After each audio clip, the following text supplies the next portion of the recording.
The moment I raised my rifle and told them to get off my land, I knew there was no turning back. 3 HOA board members Harold, Evelyn, and their lackey, Tom, stood at the edge of my pasture, clutching violation notices and smirking like they owned the place. They'd just hammered neon orange signs onto my fence posts, accusing my rainwater system of ruining their precious suburban aesthetic. Evelyn's eyes narrowed as she saw the barrel in my hands.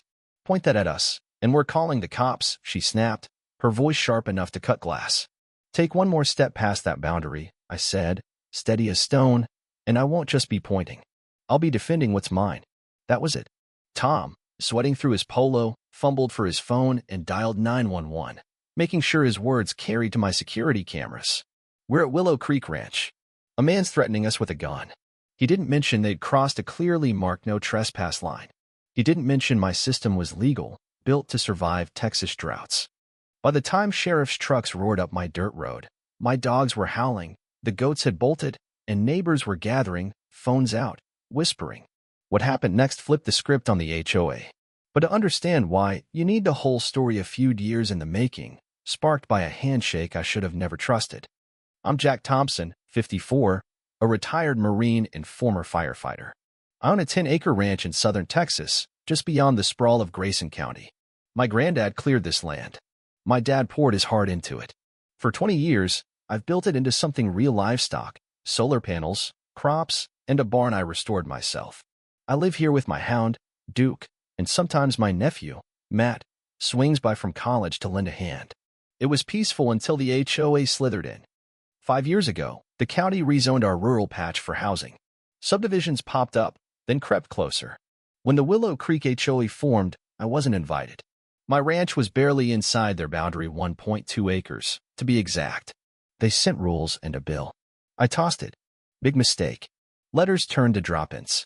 Harold, a wiry guy with a golf course tan, acted like he ran the county. Evelyn, always prim like she was headed to a sermon, nitpicked my grass height. Tom, the enforcer, hid behind a clipboard. They fined me for my goat pen, my barn's vintage signs, even a water trough they called unsightly. Then came the rainwater system. Last year's drought wiped out crops countywide, so I installed gutters, barrels, and a purifier. I even helped neighbors set up theirs. The HOA lost it, claiming it clashed with their cookie-cutter vision. They demanded I dismantle it. I appealed. They shut me down in minutes. That's when I dug in. Things got ugly. They changed my gate locks, claiming community security. Duke came home limping after I found tainted meat by the fence. I installed cameras, catching Tom spray painting my barrels. I showed the sheriff nothing happened. Then, a letter warned of forced compliance if I didn't remove my system. I knew they'd come uninvited. So, I waited, cameras rolling. That Monday, they showed up with bolt cutters. I stepped out with my rifle not to threaten, but to warn. They ignored every sign, every word. Tom called the cops. Evelyn screamed about her rights. Harold looked like he'd bitten a lemon. The sheriff arrived, sirens blaring. I lowered my rifle, hand steady, and walked toward the deputy. He pointed it at my head. Evelyn lied, waving her phone. But my cameras and a neighbor, Pete, a retired trooper, had the truth. "Jack never raised that rifle," Pete shouted, holding up his own footage. The crowd, 20 strong, backed him. The deputy watched my tapes. 10 minutes later, the HOA was escorted off. The sheriff apologized. But Harold's glare told me this wasn't over. That night, Matt called. "Uncle Jack, you're viral on TikTok." A clip of the standoff, cut to make me look reckless, hit 600,000 views. They called me Ranch Rebel. Some cheered. Others called me unhinged. News vans rolled in. I told them, I defended my land, same as my granddad, same as the Constitution allows. That quote got me 3 million views and a t-shirt line I didn't ask for. The HOA doubled down. They sued for defamation and endangerment. A drone buzzed my land, filming my barn. Matt heard online rumors I had an arsenal buried out back. Then, at 2 a.m., my tripwire alarm screamed. 3 figures in black, tools in hand, climbed my fence, heading for the barn. I fired a warning shot. One dropped, screaming. He left behind an HOA key card name. Kyle Rogers, their new compliance officer. The sheriff took the footage and card, promising to escalate.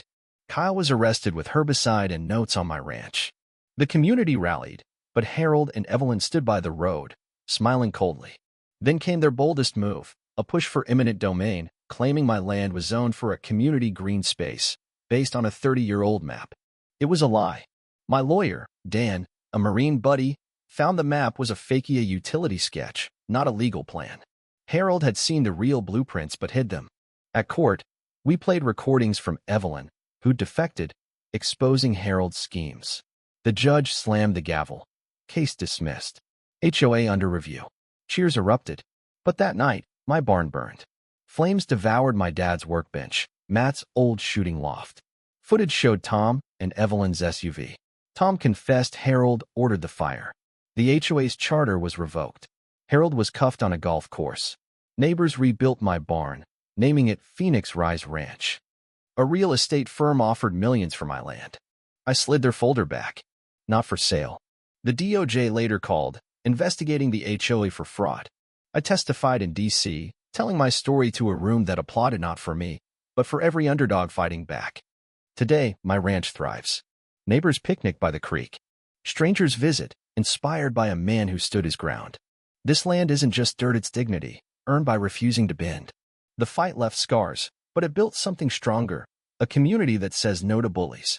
What do you think? Was I right to raise that rifle, or did I escalate too far? Have you faced injustice like this? Share your thoughts below. Let's talk about standing up, fighting back, and where the line is drawn.